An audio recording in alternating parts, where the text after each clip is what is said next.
Greetings, ladies and gentlemen. Today is February 14th, and Alex Bregman is a Red Sox. The Dodgers bring back a couple of guys, plus more. Let's talk about it.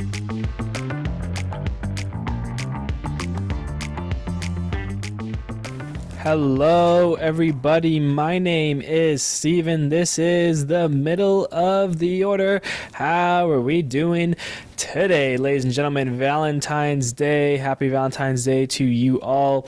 And hopefully you can spend your day with a loved one listening to some baseball podcasts here, because I appreciate you for clicking on the video or listening to this on Spotify, Apple Music. I appreciate you always. We got a big one here today. Of course, the second last one before the official kind of end to the free agency, really. But I mean, we are less than a week away from baseball. I mean, we've got real proper baseball coming at you by this time next week. Dodgers and Cubs on the 20th. They get their spring training action on. The 2025 World Baseball Classic qualifiers. The first one of the two is happening, I believe, next weekend as well. So some good, exciting baseball to keep us entertained as we get ready for the season, because that is just like, it feels like miles away, but it's right here. Really excited. We're about to get that going but pretty much a month away before the Tokyo series between the Dodgers and Cubs. So yeah, just over a month before we got proper major league, regular season games coming our way, but a lot of great baseball to be had this year, and we're so close to getting that going. But let's dive right on into the action in today's episode, because we've got to talk about kind of the last big free agent that has fallen. Finally, Alex Bregman. He's being dealt to the Boston Red Sox. He signs with Boston. It's a 3-year deal, $120 million. And there is an opt-out after both years. I believe they're player opt-outs for Alex Bregman. So, if he doesn't like it after this year, he can walk. If he likes it enough that he wants to stay with them next year, after next year, he can skip that last one. Is what I'm pretty sure is how that deal looks here. Basically $40 million each year. He's got an opt-out and then a player opt-out. And then there are deferrals apparently announced as well, because $40 million is a lot for 1 year. But that's what the deal is looking like here. A couple opt-outs, a couple of deferrals coming Bregman's way. I'm assuming we'll get those deferrals announced soon. In the coming days here. But Bregman is a Red Sox. Now, it came out, I think, earlier in the week, like a Monday or Tuesday, that the Bregman decision was going to happen over the next week, and it was down to the Red Sox, Tigers, and Cubs. We don't know if there was a deal on the offer for the Cubs, but there was a Tigers deal that got shown. It was a 6-year deal, $171.5. So Bregman turned down the Tigers to head to Boston. I'm assuming that the Tigers deal didn't really come with an opt-out, and if it did, maybe it was after 3 or 4 years. Bregman chose this deal. He's going to be a Red Sox, and he's going to be with a Boston team that, in my mind, is very scary. All of a sudden, Boston has kind of turned it around, and I mean, when I think of that AL East division, how good is Toronto going to be? How good is Tampa going to be? Does Baltimore have enough veteran talent to lead them over? Are they going, is their young kids going to develop enough where they can be a problem? How different is the Yankees going to be after Soto, now instead with Bellinger and Max Fried and Devin Williams? Boston has sneakily had one of the best off seasons in my mind. They traded for Garrett Crochet. They signed Walker Buehler. They signed Aroldis Chapman. They've brought in Patrick Sandoval. They signed him, and now they bring in Bregman. I mean, the offense that Boston's going to be, bringing out there day one: Jarren Duran, Rafael Devers, and Bregman, Tristan Casas, Masataka Yoshida, Trevor Story, Wilyer Abreu, Connor Wong, Cedane Rafael. I mean, that top six is a proven scary top six, and they got their young talent at the bottom there with Cedane Rafael, Wilyer Abreu, etc. The thing that interests me here, I'm looking at Fangraphs. Obviously, Devers is their third baseman. Bregman played third base his whole career here for the Red Sox. Fangraphs has him listed at second base. So with Duran in left, Sedane in center, and then Willie Abreu in right, they have Masataka Yoshida at DH. And then Bregman would then be second, and then Story is now back to shortstop. Remember, they signed Story. I believe I might be a year off here, but I'm pretty sure they signed Story when they had Xander Bogaerts, so they moved Story to second. Bogaerts then signed next year with the Padres. They had another player play shortstop for a little bit. So Story had been that second baseman. Of course, Story had been hurt a lot of the time as well here. The offense is very scary here for Boston. And in case, because we're not talking about Boston here, we're talking about Bregman, because I didn't mention that he is a two-time All-Star. He is a two-time World Series winner. He's got a Gold Glove. He's got a Silver Slugger and an All-Star MVP as well. In those 2 years, 2018 and 19, those are his All-Star years. 2019, he finished second in MVP voting. Some people forget about that because that was a really weird, AL West battle because it was Mike Trout, Bregman, and Marcus Semien when he was with Oakland. Obviously Trout came on top, but Bregman had an incredible year. He had a $1 for his OPS with over 40 home runs. He had 41 home runs. He led the league in walks at 119 that year as well. An 8.9 WAR season. Pretty incredible stuff there. Of course, COVID kind of went. He was okay. 2021, he was playing a little hurt, so he didn't have the best year. Last couple of years with Houston, solid numbers. He's been top 25 in MVP voting for 4 years of his career. He's played 9 years in the big leagues. I remember when this kid came up at the age of 22 in 2016. I remember Alex Bregman. Of course, 2017 was already his first full season in the big leagues, and was a World Series winner that year as well. He's entering his age 31 season, so he still has a lot of juice in that tank. Last year with the Astros, played 145 games, 151 hits, cracked 26 home runs, finished with 75 RBIs. An OPS below 800, he was at 768, kind of his lowest OPS since his rookie year, so didn't, end on the best years, and that's maybe why his free agent took the longest between all the top free agents. But Bregman is still a great player, great talent, both offensively and defensively. He's made a number of nice plays at third base. He had the Gold Glove last year, so that goes to show that despite maybe the hitting hasn't been the same since 2018, 19, 2022 even. The defense is still there. He's still a great player, and he's gonna be playing at Fenway Park. He's got great numbers at Fenway Park, and his career-wise, 191 home runs, so 9 home runs away from 200. He should hit that at some point this year as well. Bregman and Story on the left side of the infield, Devers and Story and Bregman. That's a very solid infield that the Red Sox have kind of quickly put together here. Bregman and Story up the middle. Who knows? But yes, of course, I'm always hesitant when players switch positions, so how good will Bregman be at second base? It's one thing for a third baseman and shortstop, kind of, sometimes, brought up as a shortstop. Bregman played shortstop. Remember Manny Machado in shortstop is the third baseman. It's one thing when it's like that, but to switch the sides of diamond on the field, you're going from looking at the visitor's dugout to looking at your dugout. It's a complete kind of 180 for some players. Sometimes it doesn't affect them, but I'm interested to see how Bregman is going to be handling second base. We saw how Story kind of struggled a little bit when he was healthy, of course. When he was with the Rockies, he played shortstop and, made that move to second base, and now he's back to short.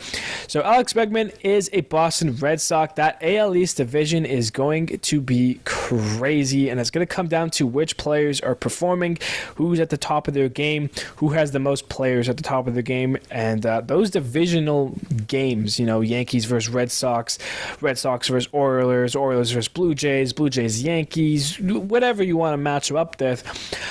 Whoever comes away from those ones, that's pretty much how those divisions will be decided. If you handle 3 of the 4 teams in your division pretty well, there's a good chance you might come away with the division, because I think when you compare the Yankees and the Red Sox, and you take any one of those teams and you put them up against the Twins and the Royals and the Mariners, I think most times or not, that AL East division will come away with the wins. We've seen it in previous years. They've had some of the best records based off of division when you add up all the 5 teams' wins and losses and put them up against the other divisions. That AL East is usually number 1, if not number 2, in the record. So let that show you that this AL East team, this AL East division, is going to be once again extremely competitive. And realistically, anyone can come out on top. So it just depends on who's hot in the right moments. So we'll have to see. Of course, 162 games, long season to go, but Alex Bregman joins the fight as he heads to Boston. Moving on, and now let's talk about the Padres, because they have had a very, very, very quiet offseason. And I won't say that's changed, but this week was a big week for the Padres. They signed Nick Pivetta to a 4-year deal worth $55 million. Pivetta was another one of those kind of top player pieces that hadn't fallen yet, but he is now a member of the San Diego Padres, and they weren't done there. They also signed Jason Hayward and Connor Joe, 1-year deals worth $1 million. So nothing crazy there, and some options there, but they're not minor league deals. They'll be on the team, on the roster there. I know Hayward's deal has up to $250K worth of plate appearances as incentives for him, if not more. So let's dive into these 3 players here, talk about it. Of course, Nick Pivetta, the big one. Actually, funny enough, today is his birthday. I just opened up his baseball reference. Nick Pivetta, born February 14th, 1993. He is 32 years old today, so happy birthday, Nick Pivetta. Born in Victoria, Canada, over there in BC, in British Columbia, Vancouver. Of course, Pivetta came into the league with the Phillies and struggled mightily. Tough years with the Phillies. In total, in his 4 years with Phillies, he had a 5.5 ERA. Wasn't great. During 2020, the COVID year, he was traded at the deadline at some point. Or at some point, he got traded to Boston. I kind of forget how the trades worked in COVID years, but I know the trade market was very heavy that year. And since 2020, he's been with the Red Sox, and I mean, the numbers will not be favorable to Nick Pivetta. In 2021, a 4.53 ERA. In 2022, a 4.56. In 2023, a 4.04. And last year, a 4.14. I mean, not great when it comes to the ERA. His WAR numbers are still okay, a 2.5, 2.3, a 9-8 win-loss record, a 10-12, 10-9, and he makes starts, 33 games, 38 games. That was a weird year in 2023. He played 38 games, 16 of them were starts. Last year, he pitched 27 games, 26 starts. He eats some innings. I'm surprised by his numbers a little bit here. I'm trying to figure this out, because 4 is not the best, but it's not bad, I guess. Somewhat reliable. If he goes out there every day, he's going to get you 5-6 innings, give up 2-3 runs. I mean, is that what you kind of want? I guess. I don't know exactly. But either way, he'll kind of fit into that bottom of that rotation. Of course, Dylan Cease is still a Padre. Michael King is still around. Yu Darvish. They signed Kyle Hart from the KBO. I believe that was earlier this week as well as Nick Pivetta now. So that's kind of what the rotation looks like. Of course, Joe Musgrove, he is on the injured list. I'm not sure if he'll be around at all in 2024. Hopefully, but who knows. So that's kind of what the rotation's looking like right now. Moving on from Nick Pivetta here, Jason Hayward, of course, once a top talent when he was with the Braves. Remember him with the Cubs. You saw the numbers slowly get worse and worse each year. Once he went over to Chicago, he had that one blip year in St. Louis as well, where he got a Gold Glove.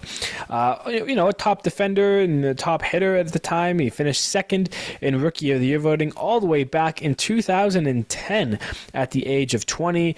But after those down years with the Cubs, we thought it was over for him. He gets a chance with the Dodgers, and he comes through. Those 2 years with the Dodgers kind of reverted back to that top talent he once was. In 2023, he had an .813 OPS, had 15 home runs, and that was more home runs than his last 3 years with the Cubs combined.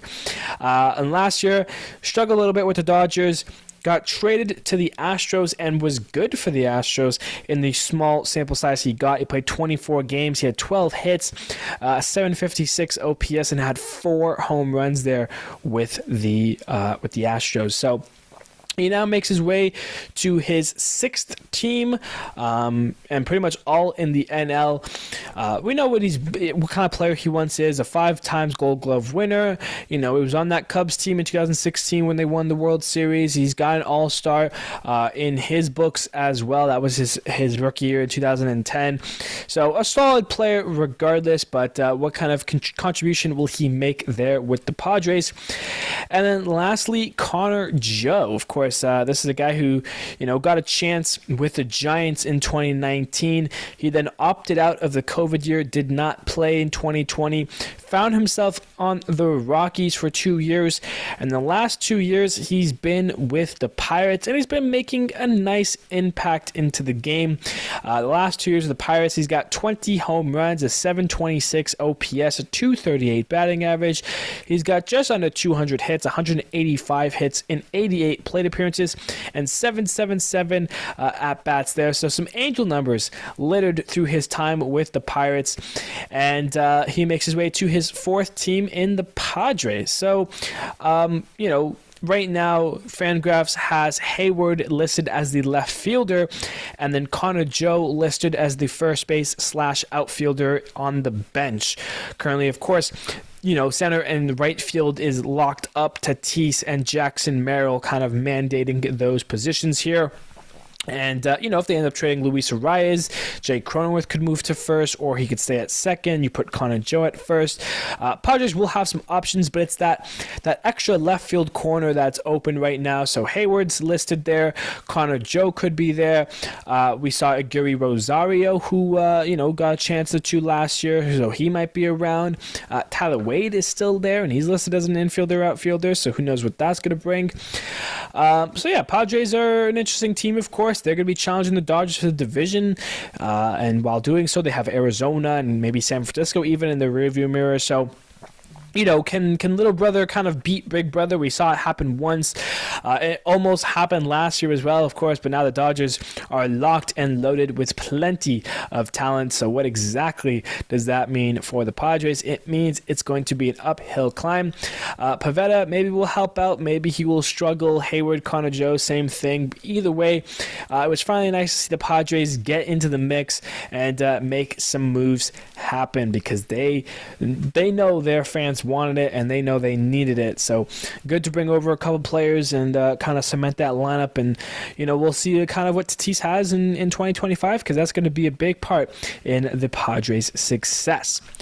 Moving on here, let's talk about the Angels really quickly. We know what kind of team they're putting together, a team that in 2019 would have been a playoff team, the way they've been bringing over these guys who had incredible years in 2019 but have struggled since. Tim Anderson, who knows about that. It's interesting. So I think last time we talked about them was actually on the last episode. We talked about Yoel Moncada signing at third base. And we've got some news here because, in general, I just find it really interesting. I don't know exactly how I'm going to be doing this, but let's talk first about Angels signing Kenley Jansen. That's the first big thing that happened, and then we'll talk about the team as a whole here. But Kenley Jansen, an elite relief pitcher, he is making his way to the Angels, his third team in his career. Of course, 12 years all with the Dodgers. He had a year in Atlanta before the last 2 years being with the Red Sox. The four-time All-Star 2020 World Series Dodger team winner, as well as a two-time Hoffman Reliever of the Year awards. Of course, 2017, that dominant year, he had 41 saves. He finished 5th in Cy Young voting as a closer. He's a great player. He's always been a great player, a great pitcher, and a great reliever. One of the best closers. He's got 447 career saves. Him and Kimbrel kind of hit the 400 mark, last year, 2 years ago, I think. So they've been kind of similar vibes. Of course, Kimbrel's still unsigned, but Kenley Jansen now is heading to the Angels. And I believe he will be the closer going forward there in LA. Ben Joyce, the young kid, let him kind of move out, get him in the setup, man, see how he goes a little bit more and supplement that bullpen a little bit. So Kenley Jansen, of course, going to be 38, I believe, at some point this year, 37 even. We'll have to see what he can bring to the table. He is actually 37 right now, but he's going to be entering his age 37 season. His 16th year in the big leagues coming up. That that's a long time. 49-36 record, 21.8 career WAR, a 2.57 ERA, 871 games, of course, 447 saves, 1,221 strikeouts. What a career for Kenley Jansen as he makes his way to the Angels. So let's continue talking about these Angels here, because some news had come out this week regarding this team and the kind of steps they're taking here. So last episode we talked about Yoan Moncada in third base and Anthony Rendon in third base, and we talked about the kind of team they're putting together with Jorge Soler, and they have a non-roster invite to Tim Anderson from a minor league deal, and could he play shortstop? But they have Zach Neto. Well, since that Zach Neto has moved his way to the IL. He had shoulder surgery apparently, so he's listed as on the IL, which means right now it is Tim Anderson, although not on the team yet technically. He's minor league deal. They have Tim Anderson listed as the shortstop, batting ninth on Fangraphs. And now Yoan Moncada, who we said, could he be playing second base, but Luis Rengifo, when he signed, it didn't make sense, now is listed at third base, and Anthony Rendon once again is headed to the IL.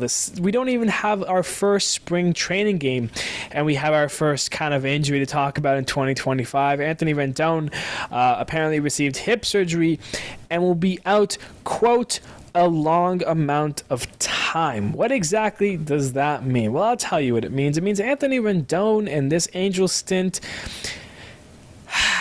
I feel for you Angels fans. I do, because I remember Anthony Rendon as this guy that for every year that he was playing, he was the most underrated player in baseball. From 2017 to 2019, those 3 years, just outstanding numbers. You want to talk about those outstanding numbers. He finished third in MVP voting in 2019. Of course, that was the year the Nationals won the World Series.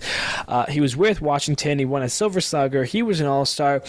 Those 3 years, 2017, 18, and 19, he had almost 20 WAR points. He played 430 games. He had 83 home runs, 318 RBIs, an OPS of 953. He was a offensive monster and always one of the most underrated third basemen because of how loaded the third baseman position was.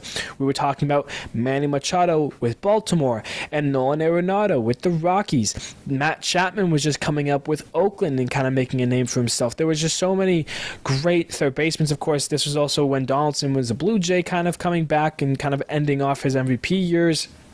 there was just so many great third basemen that Rendon was constantly talked as like the 7th or 8th best third baseman, but putting up scary good numbers. And after winning the World Series, he signed with the Angels, a crazy deal. And I thought finally Mike Trout got some help. The Angels made a big move, made a splash. This is the start. And 2020 looked good. It was COVID year, sure, but he played 52 games. He had 9 home runs. He finished 10th in MVP voting that year. That was great. Anthony Rendon on the Angels. Fun. Like, that's what we've been waiting for. Since then, the last 3 years, in 2021 to 2024, the last 4 years, Anthony Rendon has become a shell of himself. He became someone who just gets hurt constantly. He played 52 games in 2020. Since then, 2 of the seasons, he's played more than 52 games, and 2 of those seasons, he's played less than 52 games. And when I say more, I mean 58 games in 2021 and 57 games last year in 2024. The most games he's played in a year since joining the Angels is 58 in 2021. That's 2 games less than 60, which is how many games were played during COVID. And it's not even just because, he's been hurt, he's made of glass, but he's still a great player. He's not a great player anymore. His OPS in those 4 years is 666. Devil numbers. Like, he's been horrid. He only has 13 home runs as an Angel. He has more home runs than, you can pick any year, realistically. 2015, he had 5, but he was hurt and played only 80 games. Still played more games than he had in that year with the Nationals than he has any year with the Angels. He's going down right now as maybe one of the biggest failures of a contract and one of the biggest busts. And he just keeps getting hurt. And when he is healthy, it's not great. So I guess what I'm trying to say is good luck, Angels fans, because now you've got the White Sox players who, were supposed to be this dynasty for Chicago, 2-3 years ago. That made them the favorites in the division, except the washed-up version of themselves in Yoan Moncada and Tim Anderson. If the Angels run out a lineup that has Yoan at third and Tim Anderson at shortstop, I hope they can get these guys back to their forms, 2018, 2019, Tim Anderson and Moncada, because maybe then the Angels could do something if Trout's healthy, if they're going. But Rendon, of course, once again, if they need him to figure it out and get back to 2019 form, because that's what they need. But regardless, Anthony Rendon hurt and is out. Kenley Jansen is an Angel, so who knows what the Angels are going to be bringing into 2025. Moving on here, we're moving from one LA team to the next LA team. We're talking about the Dodgers. Who they get this time? What kind of top talent are they bringing over? They're not bringing anyone over besides the guys they already had. And that, of course, Clayton Kershaw, we talked about him. Of course, we knew he was coming back, as well as Kike Hernandez and Enrique Hernandez, if you want to go by his government name.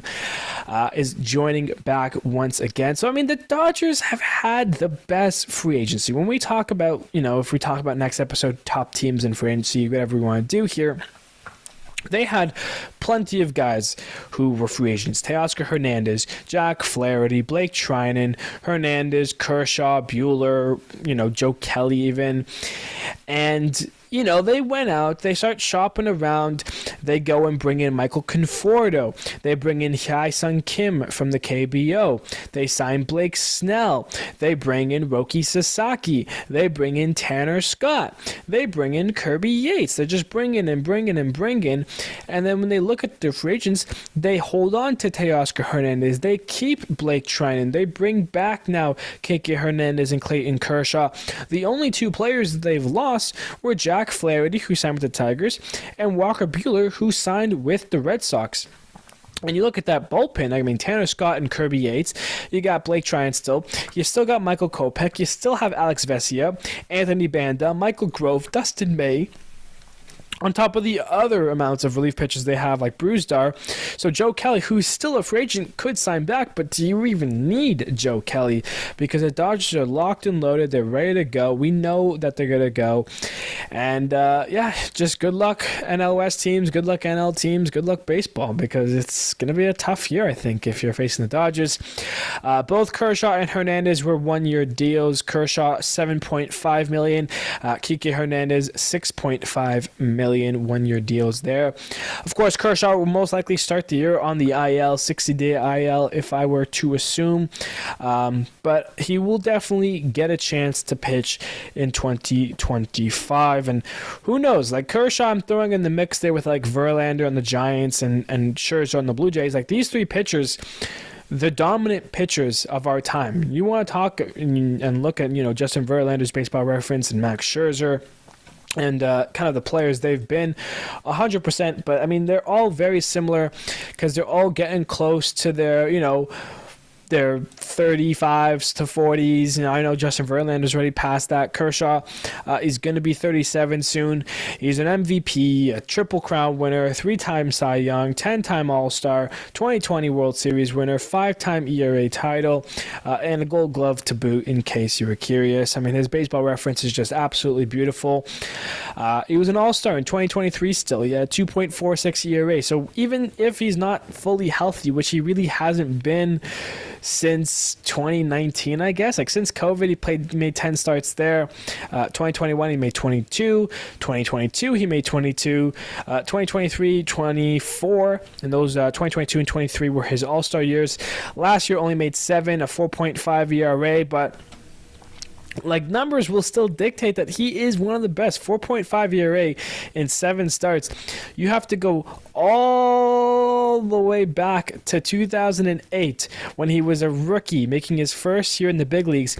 He made 22 games, 21 starts. He had a 4.26 ERA. Last year, I guess if you want to go off of definition, was the worst year of Kershaw's career.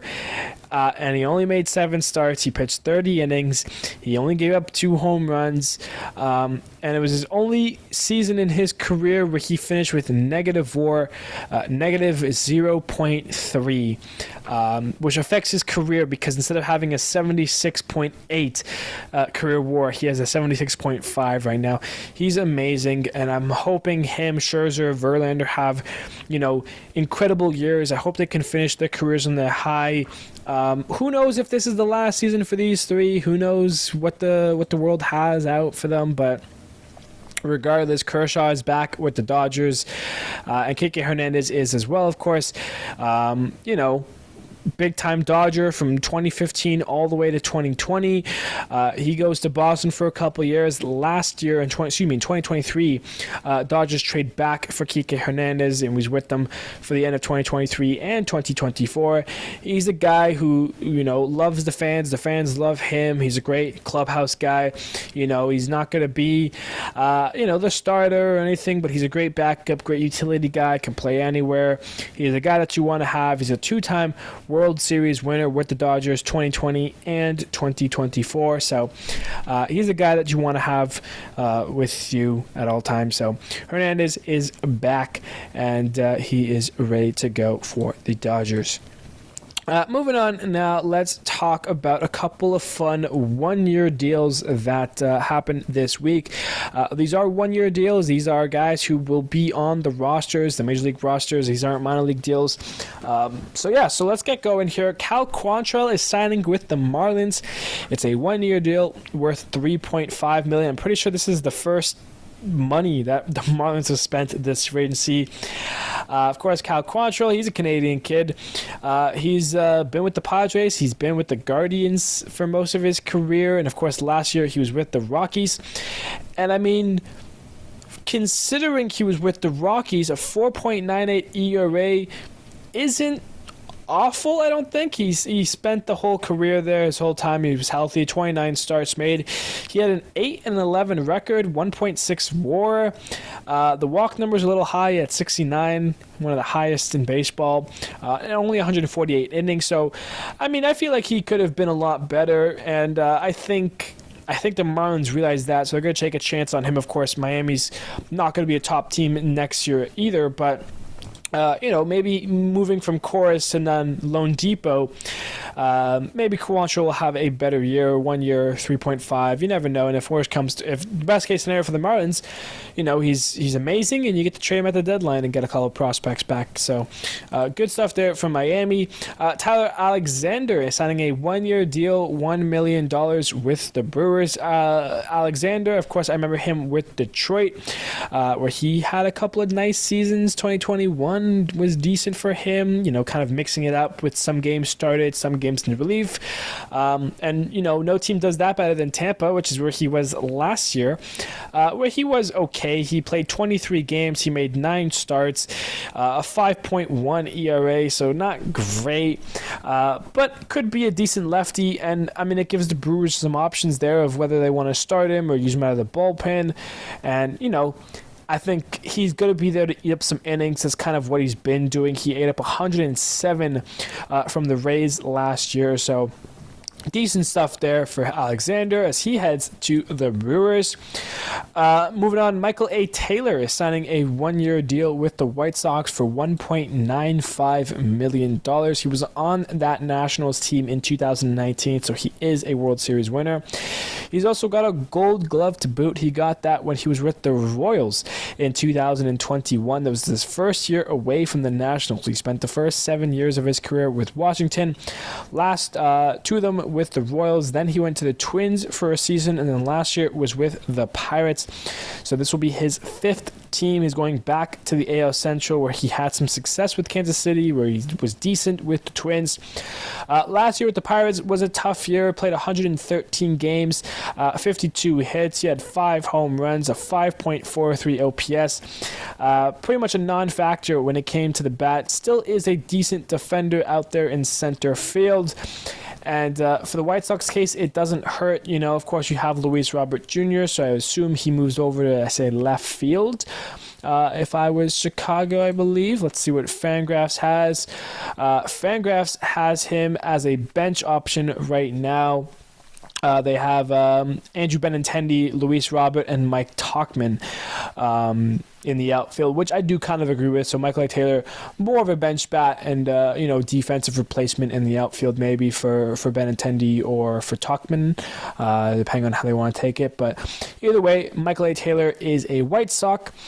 Ty France is taking a 1 year, $1 million deal with the Twins. Remember this guy, he was an all-star in 2022, kind of bursted onto the steams in COVID year. In 2021, he was a solid player as well. 2022, even better. That was his all-star year. But then 2023 kind of spiraled away for him, had a tougher year, had a 703 OPS and only 12 home runs.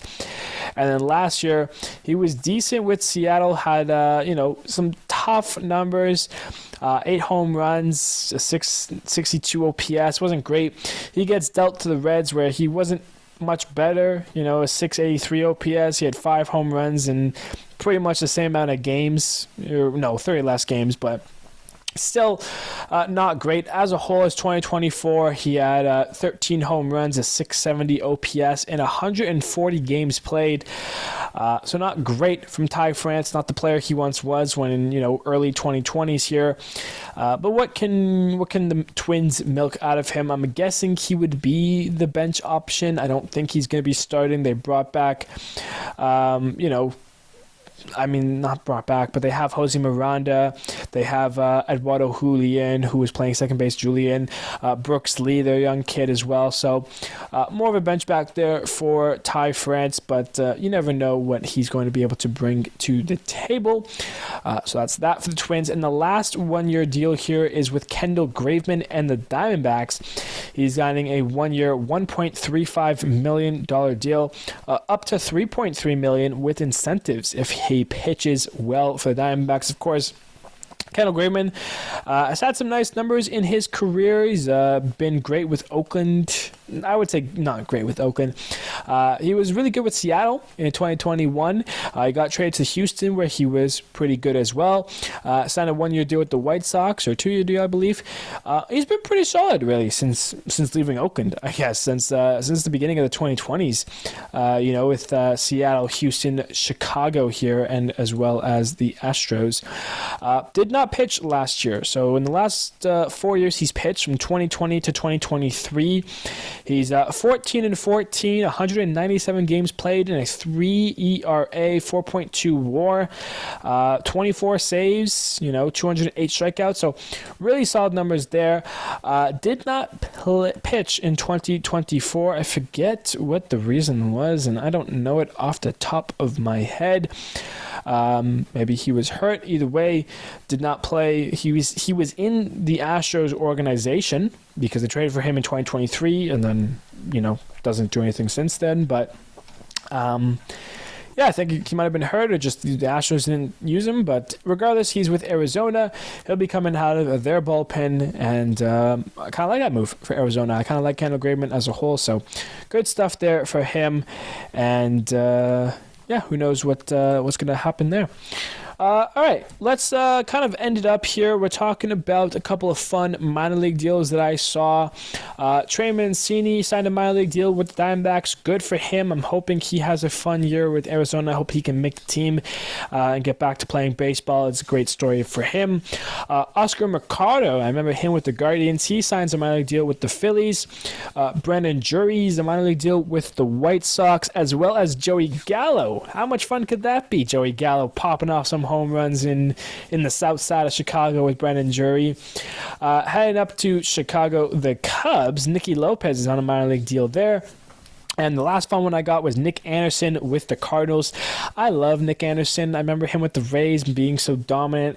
I hope he can figure it out and maybe, have a great season with the Cardinals and maybe even be the closer. Of course, Ryan Helsley's there, but be the setup man for Ryan Helsley, if anything. So those are some fun minor league deals that I saw. Of course, we've got... but yeah, that's pretty much where I'm wrapping things up here. There's still a couple of guys who I think can make impacts on teams in the free agency here. You look at Fangraphs, Jose Iglesias, Andrew Heaney, Patrick Corbin, I don't think so. Daniel Robertson, Paul DeYoung, Yasmani Grandal might retire. Is he done? Lance Lynn, is he done? Kyle Gibson had a solid year for the Cardinals. He's still around. If we go down the list here, Justin Turner, is he done? Ross Stripling, I would love for someone to take on Ross Stripling. Jose Quintana, Marcana. Let's bring these guys back. I know Quintana is pitching in the World Baseball Classic qualifiers coming up. Brendan Rodgers, someone can find a nice ink for him maybe with the Rockies. JD Martinez is still unsigned. Alex Verdugo, Kevin Pillar, who is talking about retiring, but he's might change his mind. John Means, man, someone take on John Means. He's a great pitcher. He got a no hitter a couple years ago. Adam Ottavino, 39 years old. Maybe he's done. Whit Merrifield at 36. Dave Peralta at 37. Andrew Chafin at 35. Those guys might be done. Brooks Raley at 37 years old. Maybe he's done as well. Dylan Tate still around. Craig Kimbrell at 37 is still around. Scott Alexander at 35 is around. Jordan Lyles. Kyle Finnegan was amazing for the Nationals last year. He's only 33. He's a solid relief pitcher. Someone should pick him up. Adam Simber, Joe Kelly, Ryan Yarbrough, Yuli Gurriel at 41. I'd like to say he's done. Miguel Sano, man, what happened to him? Mike Clevenger at 34. Manuel Margot's only 30. That's a solid, defensive replacement outfielder, backup guy. Matt Carpenter at 39. It's safe to say he's probably done. Anthony Rizzo. I mean, you want to go back to that 2026 Cubs team with Bryant, Baez, and Rizzo. The way Baez plays on the Tigers, the way Bryant plays on the Rockies, I still think Rizzo is right now the best one of the three. And he's left over here at 35 years old. Will Smith, last year finally broke the curse, but still Will Smith usually wins the World Series, has so the last 5 years, so he's still around. Rowdy Tellez deserves better, man. He had a solid year, I think, with the Pirates, and he's been a top guy one time or another. Nick Senzel's 30 already. That flows. That throws me off. Aledmus Diaz, Robbie Grossman, Matt Moore is still around, 36 years old. Adam Duvall at 36 years old. Jan Gomes at 37. Brazilian catcher, man. Jose Abreu, yikes. Eddie Rosario, yikes. Noah Syndergaard, yikes. You know, guys who... Yeah, hate to see go, but after what they've done last time in the league, yikes. Daniel Bard at age 40 is at the bottom here. I don't think he's coming back, but there are still some names that could help you and help your team in 2025. We'll have to wait and see what else happens here, but next week we've got baseball. We'll be talking about some things going on, but yeah, we're pretty much into it, man. The season is getting underway. This is going to wrap up today's episode. I appreciate you all for sticking with us here. Valentine's Day, of course. And we're basically a week away. We got one more week. 21st, we'll be doing an episode. And then the 28th, we'll be talking about our TOP's divisions. So we got 6 of those coming up. And we've got baseball. We've got the World Baseball Classic, Spring Training, Tokyo Series, regular series. It's almost baseball time, and I am gassed, and I know you are too. I appreciate you all. Thank you, buddy, so much, and I will see you next time.